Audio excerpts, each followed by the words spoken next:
মালিকরা চায়নি বলেই সরেনি রাসায়নিকের গুদাম, বললেন প্রধানমন্ত্রী। ঢাকা মেডিকেলে আহতদের পরিদর্শন। খুব আধুনিক গোডাউন তৈরি করে দিতে চাচ্ছিলাম, বহুতল ভবন করে, যেখানে এই সমস্ত কেমিক্যালগুলি সুরক্ষিত থাকবে, কিন্তু যেহেতু মালিকরা রাজি হন নাই, যার জন্য ওটা আর কার্যকর করা যায় নাই।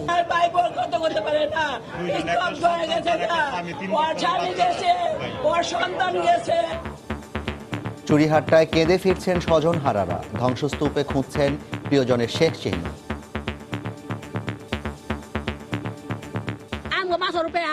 কেউ নাই, সব গেছে গা। ওরা যেমন দুনিয়া ছেড়ে গেছে গা, আমগরে দুনিয়া আন্দার করে থুয়ে গেছে গা। যেখানে বলছে যে এইখানে পাইলাম না, ওই যেখানে পড়ছে ওইখানে তুমি দেখো, ওইখানে একটা ভালো লোকের হাতেই পড়ছে। দেখছিলেন প্রধান শিরোনাম। দুপুরের সময় সঙ্গে আছি আমি সজল মিত্র রিচার্ড এবং আমি জাফর সাদিক। তালিকা করে পুরান ঢাকা থেকে সমস্ত রাসায়নিকের গুদাম পর্যায়ক্রমে সরানো হবে, বললেন ওবায়দুল কাদের। চুরিহাট্টায় অগ্নিকাণ্ড স্থল পরিদর্শন। হঠাৎ বিস্ফোরণে দিকবিদিক জ্ঞানশূন্য হয়ে পড়েন চুরিহাট্টায় অবস্থানরতরা। আগুন সময় দেয়নি স্থান ছাড়ার। চকবাজারের আনাচে কানাচে ভেজাল প্রসাধনী তৈরির কারখানা, পুরো এলাকার জন্য হুমকি, বলছেন সংশ্লিষ্টরা।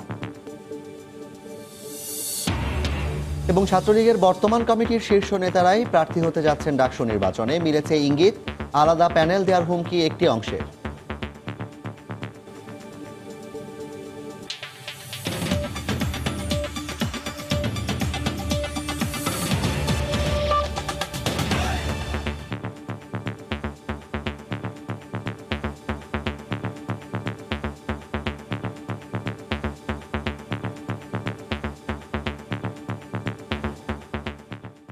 বারবার অভিযান চালিয়েও পুরান ঢাকা থেকে রাসায়নিক গুদাম অপসারণ করতে না পারাকে দুঃখজনক বলে মন্তব্য করেছেন প্রধানমন্ত্রী শেখ হাসিনা। সকালে চকবাজারের চুরিহাট্টায় আগুনে আহতদের দেখতে ঢাকা মেডিকেল কলেজ হাসপাতালের বার্ন ইউনিটে যান তিনি। এ সময় এ ধরনের দুর্ঘটনা রোধে পুরান ঢাকাকে নতুন পরিকল্পনায় সাজানোর কথা বলেন তিনি।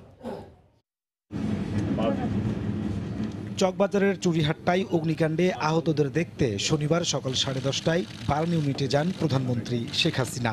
সেখানে তাদের চিকিৎসার বিষয়ে খোঁজ খবর নেন তিনি। রোগীদের সঙ্গে কিছুটা সময় কাটান প্রধানমন্ত্রী।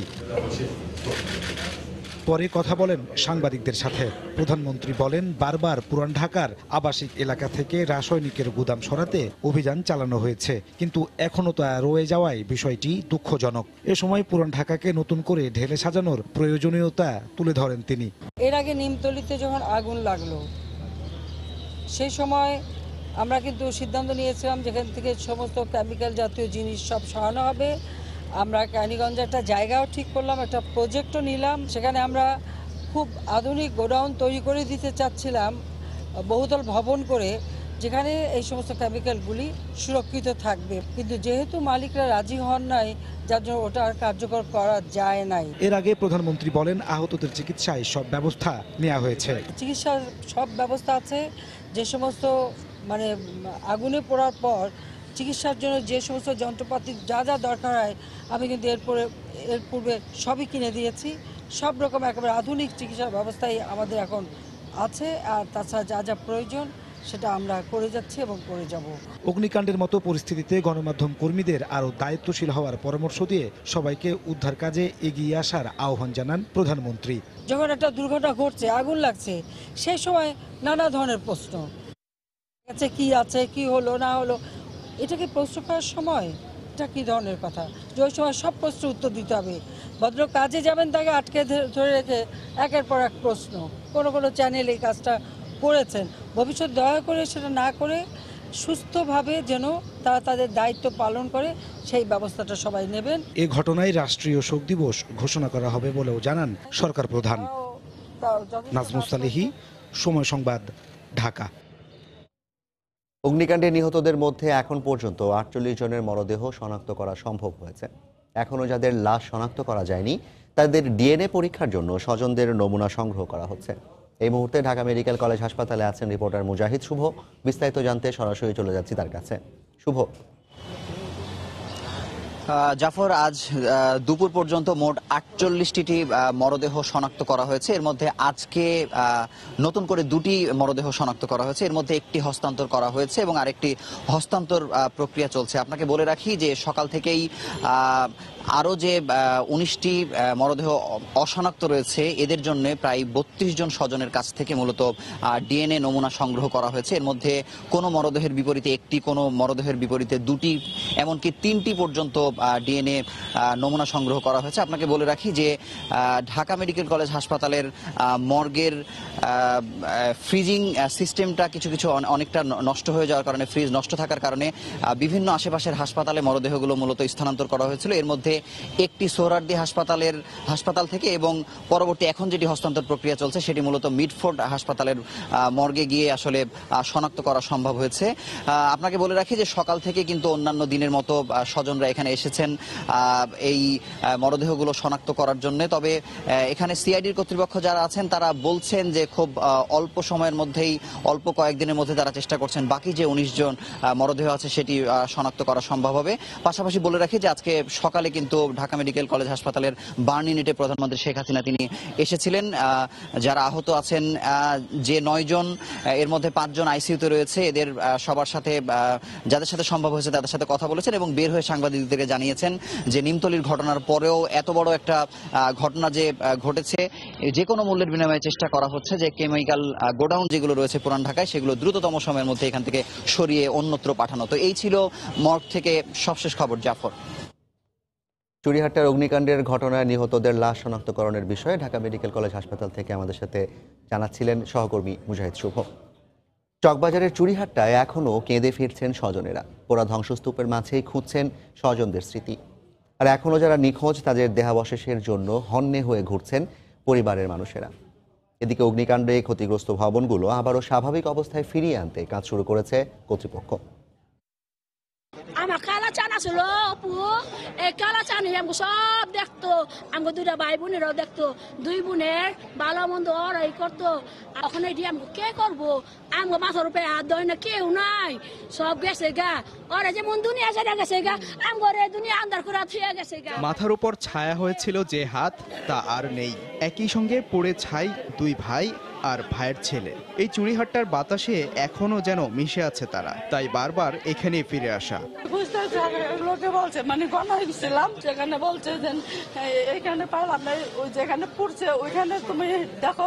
কাগজে কলমে এখনো নিখোঁজ 21 জন। বার্ন ইউনিট, মর্গ ঘুরে আবারও চকবাজারেই ফিরে আসছেন স্বজনরা। বেঁচে আছেন সে আশা নেই, চান একটু দেহাবশেষ। বাবার নাম আমজাদ হোসেন, মায়ের নাম মাহমুদা বেগম। এখনো আমরা পাইতেছি না আমার ভাইকে। স্থানীয়রা বলছে অনেক হয়েছে, আর রাসায়নিকের সাথে বসবাস নয়। সহায়তা পেলে ঘুরে দাঁড়াবেন তারা। এখন পানির জন্য আমরা কষ্ট করতেছি, বিদ্যুৎ নেই, আর পানি পাবো কোথায়? পুরনো ঢাকা তো ছোটই জায়গা, তাদেরকে যেন লোনের ব্যবস্থা করে দেয়, তারা যেন বিল্ডিং করতে পারে, আর এই ধরনের লোভে না এসে তারা ভাড়া যেন না দিতে পারে। এদিকে গ্যাস, বিদ্যুৎ, পানির সংযোগ স্বাভাবিক করতে কাজ শুরু করেছে সেবা সংস্থাগুলো। সাদিকুর রহমান, সময় সংবাদ, ঢাকা। এই মুহূর্তে চকবাজারের ওয়াহেদ মেনশনের বেসমেন্ট থেকে মজুদকৃত কেমিক্যাল সরানোর কাজ চলছে। সেখানে আছেন আতিকুর রহমান তমাল। সরাসরি চলে যাব তার কাছে। তমাল। হ্যাঁ, সজল শোকে শোকাতুর কিন্তু পুরো চুরিহাট্টা। আপনাকে যদি আমি জানিয়ে রাখতে চাই যে সকাল থেকে কিন্তু সেখানে অনেক মানুষ জড়ো হয়েছেন, যারা স্বজন হারিয়েছেন, যারা তাদের আত্মীয় পরিজন বন্ধু বান্ধব হারিয়েছেন, তারা সবাই কিন্তু জড়ো হয়ে কিন্তু কান্নাকাটি করেছেন। আমরা দেখেছি যে সকাল থেকে যারা এসেছিলেন তারা কিন্তু সবাই বলছেন যে যারা এখন পর্যন্ত স্বজনকে ফিরে পাননি বা স্বজনের যে লাশটি সেটি তারা ফিরে পাননি, তারা কিন্তু চেয়েছেন যেন খুব তাড়াতাড়ি সেটি যেন ফিরিয়ে দেওয়া হয় বা সেটি যেন ডিএনএ টেস্ট যেন করা হয় আর কি। তো আপনাকে জানিয়ে রেখে যে সকালে কিন্তু সড়ক পরিবহন সাথী মন্ত্রী ওবায়দুল্লাহ এসেছিলেন সেখানে, এবং তারপরে কিন্তু আধা ঘন্টা হয় কিন্তু সেখানে আসেন মাননীয় মেয়র সাইদ খোকন, এবং তিনি কিন্তু এসে কিন্তু আশ্বস্ত করেন যে এই এলাকা ছাড়াও পুরান ঢাকা থেকে কিন্তু সব ধরনের কেমিক্যাল গোডাউন কিন্তু সরিয়ে ফেলা হবে। এবং তিনি কিন্তু বলে দেন যারা এখনো পর্যন্ত তাদের বাসায় কেমিক্যালের গোডাউন রয়েছে তারা যদি না সরিয়ে নেন সেক্ষেত্রে তিনি কিন্তু অভিযান শুরু করলে যদি কেউ ধরা পড়েন কোনো বাড়ির মালিক সেক্ষেত্রে কিন্তু আইনানুগ পদক্ষেপ নেওয়া হবে। কিন্তু এরপরে যেটি হয়েছে কোনো একটি নাম্বার দিয়েছেন 955601 নাম্বারটা আমি আবার বলছি 955601 14 তিনি বলেছেন যদি কেউ কারো বাসায় কেমিক্যালের গোডাউন দেখতে পান এই নাম্বারে ফোন করে তিনি অনুরোধ করেছেন। আর এর আগে তিনি সুযোগ দিয়ে রাখছেন যে যারা স্বেচ্ছায় এই সরিয়ে নেবেন, গোডাউনগুলো সরিয়ে নেবেন, সেদের কিন্তু কোনো ধরনের কোনো আইনগত পদক্ষেপ নেওয়া হবে না। কিন্তু যেটি সমস্যা হয়েছে, উনি চলে যাওয়ার পরে কিন্তু স্থানীয় যারা ব্যবসায়ী রয়েছেন এবং এলাকাবাসী রয়েছেন সেটা কিন্তু অনেকেই কিন্তু বলছেন যে না, কেমিক্যালের গোডাউন না, বরং কিন্তু আগুনের সূত্রপাত কিন্তু আসলে সিলিন্ডার থেকে, এবং তারা বলছেন যে মেয়াদোত্তীর্ণ সিলিন্ডার যেন ইউজ করা না হয়, এবং তারা বলছেন যে এই সমস্ত সিলিন্ডার যেন তারা ইউজ করা না হয়। আমরা একটু কথা বলতে চাই যে আসলে এই লোকজন মূলত কি বলছেন আমরা একটু শুনতে চাই। আপনি একটু বলবেন যে কেন এইটা গ্যাস সিলিন্ডার দিয়ে আগুনটা লেগেছে। আমরা এই স্থানীয় লোক আমরা জানতাম যে আমাদের ভুল ধারণা ছিল যে কেমিক্যালের ধারা এটা হয়েছে, আমরা এটা মেনে নিয়েছিলাম। কিন্তু এখন পুরোপুরি ভাবে এই রাজমহল হোটেলের ফুটেজ দিয়ে দেখা গেছে যে গ্যাস সিলিন্ডার দিয়ে এই আগুনটা। আপনি কি মনে করেন না যে এই কেমিক্যালের কারণে আগুনটা আরো বড় হয়েছে? জি না, জি না, এটা সিলিন্ডারে হয়েছে। সিলিন্ডারের কারণে আশেপাশে যতগুলো দোকান ছিল, এখানে আপনাদের যদি কেমিক্যাল থাকতো বিল্ডিং এখানে থাকতো না। আমাদের সমস্যাটা কিন্তু বাসা বাড়িতে আগুনটা পড়ে গিয়েছে। আমাদের সিলিন্ডার যখন মানুষ কিন্তু বাসা বাড়িতে মারা যায়নি, তারা রাস্তার মধ্যে ছিল, এখানে সিলিন্ডার ব্লাস্ট হয়েছে। আমাদের নতুন ফুটেজে ধরা পড়ছে। তারপরে এখানে যারা ছিল আর ওখানে 15টা 10টা সিলিন্ডার ছিল, ওই তাদের ওই ব্লাস্টের কারণে রাস্তার মানুষগুলো সব মারা গেছে গোডাউনের ভিতরে। আপনাকে ধন্যবাদ। কিন্তু আমরা যেমন শুনছিলাম আর কি, ওনারা কিন্তু অভিযোগ করছেন যে শুধুমাত্র কিন্তু এই যে গোডাউন সেই কারণে কিন্তু আগুনটা বড় হয়নি। তারা বলছেন সিলিন্ডারের কারণে মূলত আগুনটি লেগেছে। যদিও মাননীয় মেয়র এবং আমরা দেখেছি যে ওবায়দুল কাদের তিনি কিন্তু বলেছেন যে সরকারের পক্ষ থেকে কিন্তু পুরান ঢাকা সহ কিন্তু সব এলাকায় কিন্তু এই সমস্ত গোডাউন কিন্তু সরিয়ে নেওয়া হবে। এবং আপনাকে জানিয়ে রাখি যে শুধু আমরা যতদূর জেনেছি যে গাড়ি থেকে কিন্তু আগুনের সূত্রপাতটি হলে পরেও কিন্তু এই কেমিক্যালের কারণে কিন্তু সেটা কিন্তু বড় হয়েছে এবং সেটা কিন্তু ছড়িয়ে গেছে এবং সে কারণে কিন্তু অনেক মানুষ কিন্তু হতাহত হয়েছেন। তো সব মিলিয়ে বলা চলে যে আজকে যে অবস্থা সেটা আমরা দেখেছি যে এলাকাবাসীর কিন্তু দুর্ভোগ লাঘবের জন্য কিন্তু তারা যেটি করেছেন, তারা কিন্তু সরকারি সেবা সংস্থাগুলো কিন্তু এসেছিলেন এবং তারা কিন্তু পানি, বিদ্যুৎ এবং গ্যাসের কিন্তু বন্দোবস্ত করেছেন এবং সেই জায়গা থেকে কিন্তু দুর্ভোগটা অনেকটাই কমে গেছে, কিন্তু সেটি কিন্তু সম্পূর্ণ সুরাহা কিন্তু এখনো পাওয়া যায়নি। তো আপনাকে জানিয়ে রাখি রিচার্ড, যে ঘটনাটি ঘটে গেছে সেই তারপর থেকে কিন্তু সকাল থেকে আমরা দেখেছি যে আত্মীয় স্বজনরা এসেছিলেন এবং তারা কিন্তু বেশ কিন্তু হৃদয় ভিতরে একটি অবস্থা সৃষ্টি হয়েছিল এবং সেই জায়গা থেকে কিন্তু বলা চলে যে তারা বলছেন যে আত্মীয় স্বজনের কিন্তু লাস্টে তারা ফেরত চেয়েছেন। তো সব মিলে বলা চলে যে রিচার্ড এই ছিল আমার কাছে সবশেষ খবর চুরিহাট্টা থেকে। চকবাজারের চুরিহাট্টার দুর্ঘটনাস্থল থেকে আমাদের সাথে যোগ দিয়েছিলেন সহকর্মী আতিকুর রহমান তমাল। চকবাজার সহ আশেপাশের এলাকা থেকে সব ধরনের রাসায়নিক দ্রব্যের গুদাম সরিয়ে ফেলা হবে বলে জানিয়েছেন আওয়ামী লীগের সাধারণ সম্পাদক ওবায়দুল কাদের। সকালে রাজধানীর চকবাজারে অগ্নিকাণ্ড স্থল পরিদর্শন শেষে সাংবাদিকদের তিনি একথা বলেন। এ সময় তিনি স্বজনহারা মানুষের সাথে কথা বলে তাদের সান্ত্বনা দেন। ওবায়দুল কাদের বলেন, অগ্নিকাণ্ডে পুড়ে যাওয়া সবকিছু অপসারণের কাজ শুরু করেছে সিটি কর্পোরেশন। চকবাজারকে একটি নিরাপদ ও ঝুঁকিমুক্ত এলাকা হিসেবে গড়ে তুলতে সরকার দ্রুত পদক্ষেপ নিচ্ছে বলেও জানান ওবায়দুল কাদের।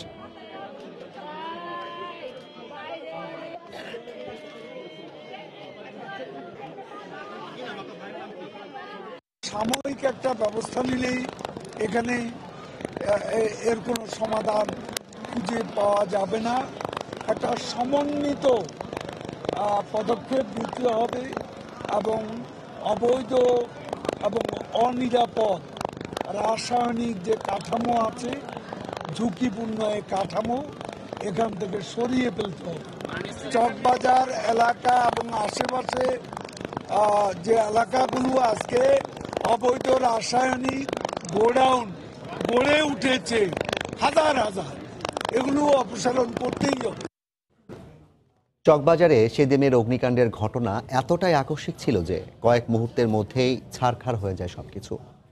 কিছু বুঝে ওঠার আগেই পুরো অঙ্গার হয়ে যান অনেকে। তাৎক্ষণিক প্রতিক্রিয়া যারা পালাতে পেরেছেন তারাই ফিরেছেন প্রাণে বেঁচে। চকবাজারের চুরিহাট্টার রাজমহল রেস্তোরাঁয় সে রাতে রোজকার মতোই ভিড় করেছিলেন গ্রাহকরা। খাবার তৈরি ও পরিবেশনে ব্যস্ত ছিলেন রেস্তোরাঁর কর্মীরা।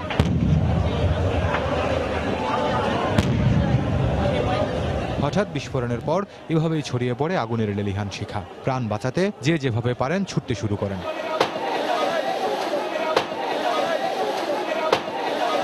সেদিন ওই রেস্তোরাঁ থেকে ভাগ্যক্রমে বেঁচে ফিরেছেন যারা, তাদের হৃদয়ে দগদগে সেই স্মৃতি। এটার আগুনই ওটা থেকে মানে ওটাতে যায়, তারপর ওখানে দোকানে যতজন ছিল হোটেলে সবাই মোটামুটি আপনার স্পট ডেথ বলা যায়। বিভিন্ন দোকানগুলোর ভিতরে যারা ছিল সমস্ত লোকগুলো পুড়ে ছাই হয়ে গিয়েছে।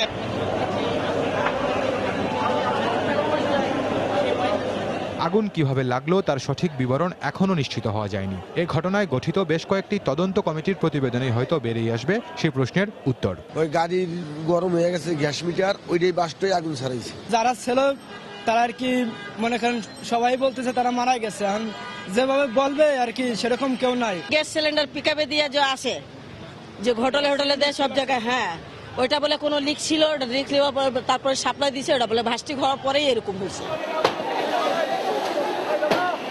সর্বনাশা আগুন যেন আর কোনো প্রাণ কেড়ে নিতে না পারে সে নিশ্চয়তা চান পুরান ঢাকাবাসী।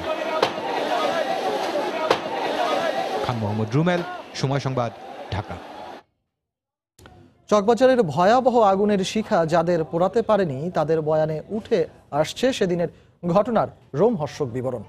উপস্থিত বুদ্ধি বা নেহাতি ভাগ্যের জোরে বেঁচে ফিরতে পেরেছেন তারা। আর যারা হারিয়েছেন প্রাণপ্রিয় স্বজন, তাদের আক্ষেপ মানুষের লোভের খেসারত দিচ্ছেন তারা। এই গাড়িতে করেই বাড়ি ফিরছিলেন পুরান ঢাকার বাসিন্দা মোবারক ও তার চালক।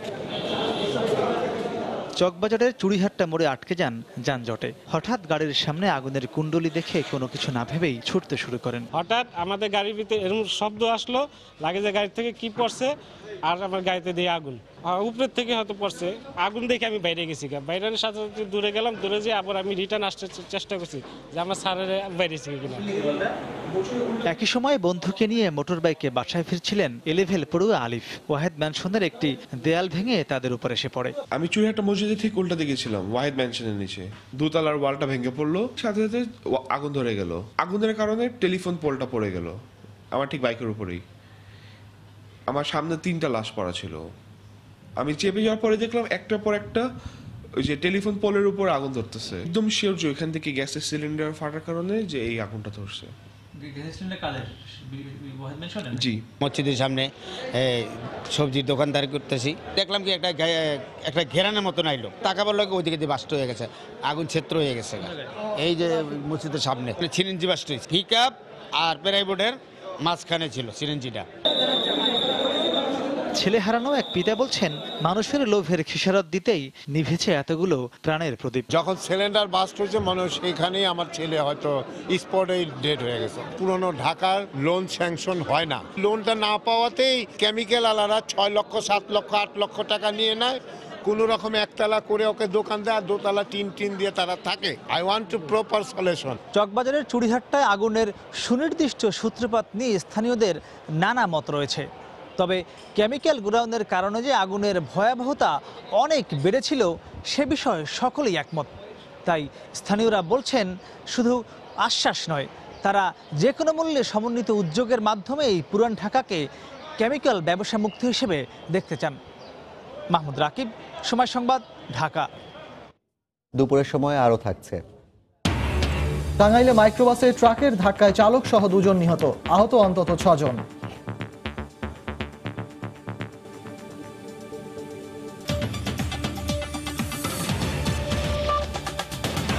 চকবাজারের অগ্নিকাণ্ডের পর আবাসিক এলাকা থেকে কেমিক্যাল গোডাউন তুলে দেওয়ার দাবি উঠলেও আড়ালেই থেকে যাচ্ছে নকল ও ভেজাল প্রসাধনী কারখানার বিষয়টি।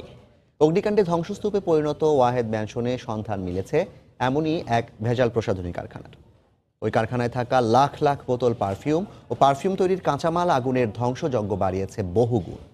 রাশেদ বাপ্পির রিপোর্ট, ছবি তুলেছেন শাহিদুল ইসলাম হীরা। চুড়িহাটা ট্র্যাজেডিতে সব থেকে ক্ষতিগ্রস্ত হয়েছে ওয়াহেদ ম্যানশনের 2য় তলার এই অংশ, যেখানে ছড়িয়ে ছিটিয়ে আছে পারফিউম, বডি স্প্রে সহ নানা সামগ্রী। এই সামগ্রীগুলোর প্রত্যেকটিতেই কিন্তু যে লেবেল রয়েছে, লেবেলে উন্নত দেশের নাম রয়েছে। যদিও এলাকাবাসী বলছেন এর একটি সামগ্রীও বিদেশ থেকে আমদানি করা হতো না, সবগুলোই এখানে উৎপাদন হতো এবং এখান থেকেই বাজারজাত করা হতো। আর এই সামগ্রীগুলোই কিন্তু আগুনের মাত্রা বাড়িয়েছে। স্বভাবতই প্রশ্ন জাগে, স্বল্প সময়ে অধিক মুনাফা লাভের আশায় কি কাল হলো চকবাজারবাসীর? পুরো ফ্লোর জুড়েই লাখ লাখ বোতল, এর অধিকাংশই গলে গেছে আগুনের তাপে। তবে যে কটি এখনো অক্ষত রয়েছে তার কোনোটিতে স্পেন, কোনোটিতে জার্মানি, থাইল্যান্ড সহ বিভিন্ন দেশের লেভেল। আবাসিক ভবন ভাড়া নিয়ে এভাবে দাহ্য পদার্থের কারখানা গড়ে উঠলেও বিষয়টি জানেন না কেউই। বড় এই প্রশ্নই কুরে কুরে খাচ্ছে সবাইকে। বডি স্প্রে প্রচুর পরিমাণে ছিল, নকল হতো, এটা কেউ আমার এলাকার কেউ জানতো না এটা এই অবস্থা। আজকে এই দুর্ঘটনা ঘটার পরে আমরা জানতে পারলাম যে নকল জিনিস। এগুলো সবই হলো নকল, বাট এগুলা স্পেন লেখা, মেড ইন হাঙ্গেরি লেখা, মেড ইন চায়না লেখা, মেড ইন জাপান লেখা। শুধু দ্বিতীয় তলা নয়, ভবনটির তৃতীয় ও চতুর্থ তলাতেও ছিল এমন দাহ্য পদার্থের মজুদ। সর্বত্রই ছড়িয়ে আছে এসব সামগ্রী। এলাকাবাসীর অভিযোগ, এক শ্রেণীর অসাধু ব্যবসায়ীদের লোভের দায় মেটাতেই নিভে গেল কিছু অসহায় প্রাণ। এখানে আশেপাশে প্রত্যেকটা বাড়ির নিচতলা দেখবেন যে গোডাউন, দোকান। এভাবে অঘটন দিনের দিন ঘটতে থাকবো আর জানমান যাবে। কেউ ছেলে হারাইছে, মা হারাইছে, সন্তান হারাইছে। এটা আমাদের আবাসিক এলাকা, এখানে আমরা জনগণরা থাকি, আমাদের এখানে থাকার সুবিধা দিতে হবে। এগুলো চাওয়া দরকার যে এখানে খালি। সরকারের লোক যদি একটু সচেতন হয় আর এটা চাপ সৃষ্টি করে টাকা পয়সা তারা ঘুষ টুস না খায়, তাহলে কিন্তু এটা অতি শীঘ্রই বন্ধ করা যাবে। চকবাজারের বাইরেও পুরান ঢাকার অধিকাংশ এলাকাতেই ছড়িয়ে পড়েছে এমন অবৈধ নকল প্রসাধনীর কারখানা। এর পেছনে বাড়িওয়ালাদের বেশি ভাড়া পাওয়ার লোভ যেমন রয়েছে, তেমনি রয়েছে অসাধু ব্যবসায়ীদের রাতারাতি বড়লোক হওয়ার মানসিকতা। ঘনবসতিপূর্ণ একটি এলাকা, যেখানে তো কেউ আশা করবেন না যে এই বাড়িতে একটি নকল প্রসাধনী কারখানা থাকতে পারে, এমন একটি জায়গা তারা বেছে নিয়েছেন। এক্ষেত্রে বাড়ির মালিক যারা রয়েছেন তাদের একটি বড় দায়ভার বা বড় ভূমিকা রয়েছে, কারণ তারা যদি এই আবাসিক বাড়ির নিচে আবাসিক বাড়িতে কোনো ধরনের গোডাউন ভাড়া না দেন, তাহলে কিন্তু এই ধরনের ঘটনা কিন্তু ঘটে না। শোক থেকেই শিক্ষা নিয়ে ফের ঘুরে দাঁড়াক পুরান ঢাকাবাসী। বন্ধ হোক আবাসিক এলাকায় ঝুঁকিপূর্ণ বাণিজ্যিক প্রতিষ্ঠান গড়ার প্রতিযোগিতা। রাশেদ বাপ্পি, সময় সংবাদ, ঢাকা। এবার অন্য প্রসঙ্গ। জনসম্পৃক্ততা না থাকায় বিএনপিকে সুপ্রিম কোর্ট এলাকার অডিটোরিয়ামে গণশুনানি করতে হয় বলে মন্তব্য করেছেন আইনমন্ত্রী অ্যাডভোকেট আনিসুল হক। সকালে সুপ্রিম কোর্ট আইনজীবী সমিতি মিলনায়তনে আইনজীবী সহকারী সমিতির দেয়া সংবর্ধনা অনুষ্ঠানে তিনি একথা বলেন। একই অনুষ্ঠানে রেলমন্ত্রী নুরুল ইসলাম সুজন বলেন, সুপ্রিম কোর্ট বার অ্যাসোসিয়েশন মিলনায়তনে রাজনৈতিক কর্মসূচি পালনের অধিকার কারো নেই। সুপ্রিম কোর্ট আইনজীবী সমিতি একটি অরাজনৈতিক সংগঠন, কোন রাজনৈতিক দল এই অডিটোরিয়ামকে ব্যবহার করতে পারে না, কোনো অধিকার নেই। আওয়ামী লীগ, বিএনপি, জাতীয় পার্টি, জামাত, তার কোনো দলের অধিকার নেই। রাজনৈতিক দলাদলি করার জন্য, অপপ্রচার করার জন্য এই সুপ্রিম কোর্টকে ব্যবহার করতে পারেন না। সুপ্রিম কোর্ট বার অ্যাসোসিয়েশনের অডিটোরিয়াম শুনানি করছেন, ওনারা বলতেছেন যে এইখানে নির্বাচন হয় নাই, এইখানে একটাও জনগণ নাই, ওনারা ঘুমাইছেন এখানে বসে বসে। তারপরে ওনারা বলেন গণশুনানি করতেছে।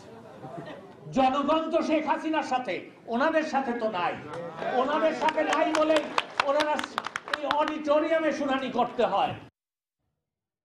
বর্তমান কমিটির শীর্ষ নেতারাই হতে যাচ্ছেন ডাকসু নির্বাচনের ছাত্রলীগের প্রার্থী। দায়িত্বপ্রাপ্ত আওয়ামী লীগ নেতাদের কথায় এমন ইঙ্গিতই মিলেছে। এমনটা ঘটলে আলাদা প্যানেল দেওয়ার হুমকি দিয়েছে ছাত্রলীগের ক্ষুব্ধ একটি অংশ। তবে আলোচনার মাধ্যমে সমাধানের আশা আওয়ামী লীগের সাংগঠনিক সম্পাদক বাহাউদ্দিন নাসিমের। ইকরাম হোসেনের রিপোর্ট। প্রার্থী হতে চান ছাত্রলীগের প্রায় সব নেতা। দল ক্ষমতায় থাকায় এই সুযোগ হাতছাড়া করতে চান না কেউই।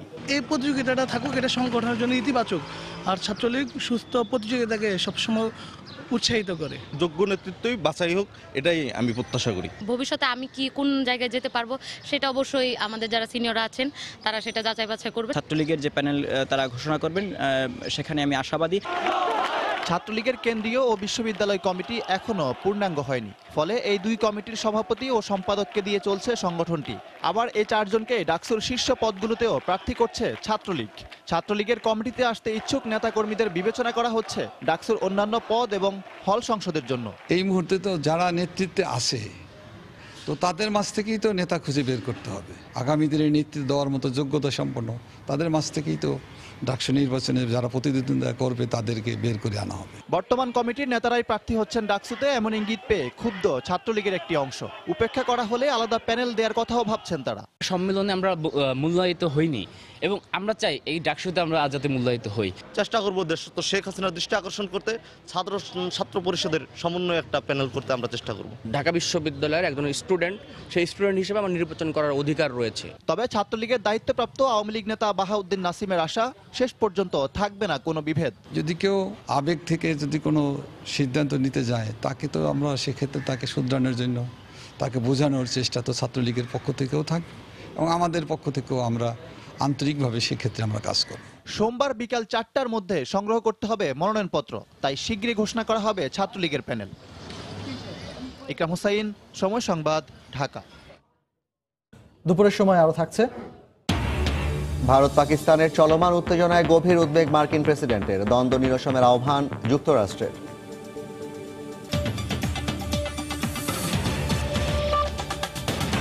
টাঙ্গাইলে ট্রাকের ধাক্কায় মাইক্রোবাসের চালক সহ 2 জন নিহত হয়েছেন। আহত হয়েছেন অন্তত 6 জন। প্রত্যক্ষদর্শীরা জানান, ভোরে বঙ্গবন্ধু সেতুর পূর্ব পাশে কালীহাতি এলাকায় চাপাই নবাবগঞ্জ থেকে ঢাকাগামী একটি মাইক্রোবাসকে ধাক্কা দেয় একটি ট্রাক। এতে ঘটনাস্থলে চালক মোশাররফ হোসেন মুসা ও যাত্রী সৈয়দ শাহজামালের মৃত্যু হয়। আহত হন অন্তত 6 জন। তাদের উদ্ধার করে টাঙ্গাইল মেডিকেলে ভর্তি করে ফায়ার সার্ভিস। নিহত সৈয়দ শাহজামাল সুশাসনের জন্য নাগরিক সুজনের চাপাই নবাবগঞ্জ শাখার সভাপতি।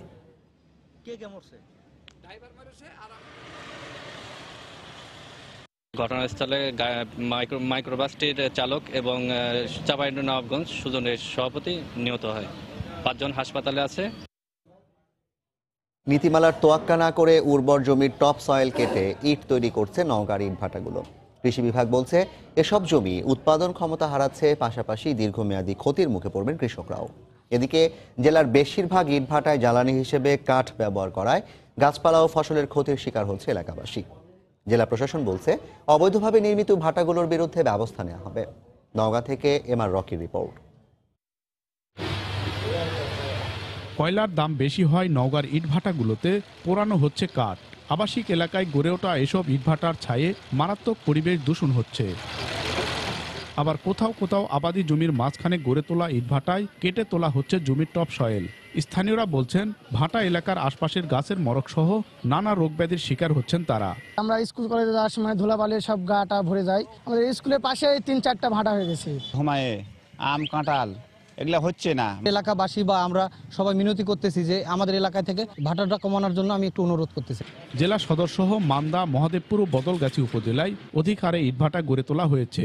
প্রতি বছর প্রায় 400 হেক্টর আবাদি জমি কমে আসার কথা বলছে কৃষি কর্মকর্তা। সবচেয়ে বড় চিন্তার কারণ হচ্ছে এই ইট তৈরির জন্য যে বিভিন্ন এলাকার জমির মাটির টপ সয়েলগুলো নিয়ে আসে, এর ফলে জমির উর্বরতা শক্তি না থাকার কারণে ফসলের উৎপাদন ক্ষমতাও অনেকটা বিঘ্নিত হচ্ছে। আর পরিবেশ রক্ষার জন্য দ্রুত পদক্ষেপ নেওয়ার দাবি এ জনপ্রতিনিধির। কৃষক এবং সাধারণ জনগণ যারা আমরা বুঝি না, টাকার লোভে আমরা কিন্তু মাটির উপরিভাগ বেচে দিই, কিন্তু আমরা কিন্তু মাটির উপরিভাগ বেচি মানে আমরা কিন্তু সোনা বেচে দিচ্ছি। পরিবেশের ক্ষতির কথা স্বীকার করে ভাটা মালিকরা বলছেন, বিকল্প উপায় না থাকায় বাধ্য হচ্ছেন তারা। পরিবেশ সুন্দর হোক এটার পক্ষে, কিন্তু উন্নয়নের সাথে ইট যদি প্রয়োজন লাগে তাহলে কিছু না কিছু টপসেল আমাদের ব্যবহার করতেই হবে। ভাটা নির্মাণে কোনো নীতিমালা না মানা হলেও বরাবরের মতো ব্যবস্থা নেওয়ার আশ্বাসে সীমাবদ্ধ জেলা প্রশাসনের কার্যক্রম। টপসেলও ব্যবহার করার নিয়ম নেই। যারা এইরকম কার্যক্রম পরিচালনা করবে তাদের বিরুদ্ধে আইনানুগ ব্যবস্থা গ্রহণ করা হবে। ইতিমধ্যেও আমাদের বেশ কয়েকটি মোবাইল কোর্ট পরিচালনা হয়েছে এবং এটি আমাদের অব্যাহত আছে। কৃষি বিভাগের তথ্য মতে গত 5 বছরে 1,500 হেক্টর আবাদি জমি ইটভাটার দখলে গেছে। এমআর রকি, সময় সংবাদ, নওগাঁ। দেখছেন দুপুরের সময়। আরএফএল এর রেইনবো পেইন্টস, জাদুই জানে। রেইনবো পেইন্টস, ছড়াও জীবনের রং।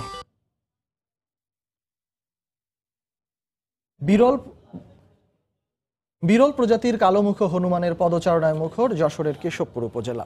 তবে দিন দিন এই ঐতিহ্যবাহী হনুমানের সংখ্যা কমছে। সংশ্লিষ্টদের মতে পর্যাপ্ত খাবার আর আশ্রয়ানের অভাবে ঐতিহ্যবাহী কালোমুখ হনুমানের সংখ্যা কমে যাওয়ার প্রধান কারণ। শত বছরের ঐতিহ্য ধরে রাখতে বনায়নের মাধ্যমে এদের সংরক্ষণের দাবি এলাকাবাসীর। তলিকুল ইসলামের প্রতিবেদন, ক্যামেরায় ছিলেন আবুল বাশার। যশোরের কেশবপুর উপজেলা বিরল প্রজাতির কালোমুখ হনুমানের জন্য দেশের মানচিত্রে একটি সুপরিচিত জনপদ হিসেবে গড়ে উঠেছে। কবে থেকে এই এলাকায় হনুমানের আনাগোনা তার নির্দিষ্ট কোনো পরিসংখ্যান না থাকলেও এলাকার বয়োজ্যেষ্ঠদের মতে ৩০০ বছর আগে এদের আবির্ভাব ঘটে কেশবপুরে। হনুমানগুলো ১২ থেকে ১৫টি দলে বিভক্ত হয়ে উপজেলার বিভিন্ন স্থানে বিচরণ করে। ২০ থেকে ২৫টি হনুমানের প্রতিটি দলেই নেতৃত্ব দেয় একটি করে পুরুষ হনুমান। খাবারের সন্ধানে গাছের ফল ও ফসলের ক্ষতি করলেও উপজেলার ঐতিহ্য ও সৌন্দর্য ধরে রাখতে কালোমুখ হনুমান সংরক্ষণের দাবি এলাকাবাসীর। এটা আমাদের কেশবপুরবাসীর জন্য একটা অমূল্য সম্পদ, এটা টিকে থাকুক। সরকার থেকে খাবার দিল, ওরা যদি সেটা পায় তাহলে তো ওগুলো অত্যাচার করে না। বনাঞ্চল করে দিয়ে সেখানেই তারা থাকবে, এরকম একটা কোনো কিছুর ব্যবস্থা করতে পারলে মনে হয় ভালো হয়। কেশবপুর উপজেলার হনুমান সংরক্ষণের জন্য প্রতিদিন সরকারিভাবে খাবার সরবরাহ করা হলেও তা পর্যাপ্ত নয় বলে জানান উপজেলা বন কর্মকর্তা। সরকারিভাবে হনুমানের খাদ্য উপযোগী যে গাছগুলো আছে এইগুলো যদি আরো বেশি করে লাগানো যেত, প্রতিষ্ঠান বা রাস্তার ধারে বা বসত বাড়িতে যদি লাগানো যেত তাহলে হনুমান সংরক্ষণের জন্য আরো পর্যাপ্ত সুবিধা থাকতো। বিশেষজ্ঞদের মতে বিরল প্রজাতির কালোমুখ হনুমান সংরক্ষণে সামাজিক বনায়ন জরুরি। ন্যাচারালি খাবারটা তৈরি করার একটা ব্যবস্থা করতে হবে, সেটা আমরা সামাজিক বনায়নের আওতায় করতে পারি। আর সর্বোপরি শেষে যেটা করা যেতে পারে, ওখানে একটা হনুমান কেয়ার সেন্টার হতে পারে, হনুমান কেয়ার সেন্টার হতে পারে যেখানে যাবতীয় ভেট সুবিধা থাকবে, ভেটেনারি সুবিধা থাকবে। যশোরের কেশবপুর উপজেলায় হনুমানের সংখ্যা একসময় ১,০০০-এর বেশি থাকলেও বর্তমানে তা নেমে দাঁড়িয়েছে ৩৫০-তে। তরিকুল ইসলাম, সময় সংবাদ, খুলনা। দুপুরের সময়ের শীর্ষ সংবাদগুলো জানিয়ে দিচ্ছি আরেকবার। মালিকরা চাননি বলেই সরেনি রাসায়নিকের গুদাম, বললেন প্রধানমন্ত্রী। ঢাকা মেডিকেলে আহতদের পরিদর্শন।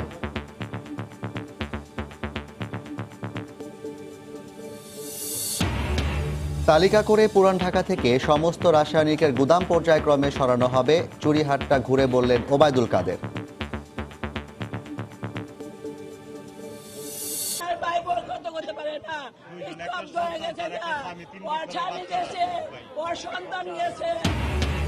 চুরিহাট্টায় কেঁদে ফিরছেন স্বজন হারারা, ধ্বংসস্তূপে খুঁজছেন প্রিয়জনের শেষ চিহ্ন।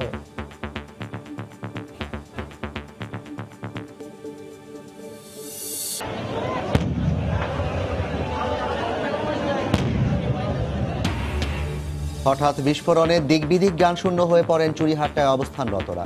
আগুন সময় দেয়নি স্থান ছাড়ার। এবং চকবাজারের আনাচে কানাচে ভেজাল প্রসাধনী তৈরির কারখানা, পুরো এলাকার জন্য হুমকি, বলছেন সংশ্লিষ্টরা। এই ছিল দুপুরের সময়। আপনার মোবাইলের সময় সংবাদ দেখতে ও সকল খবর পেতে ডাউনলোড করুন সময় অ্যাপ, আর সঙ্গে থাকুন সময়।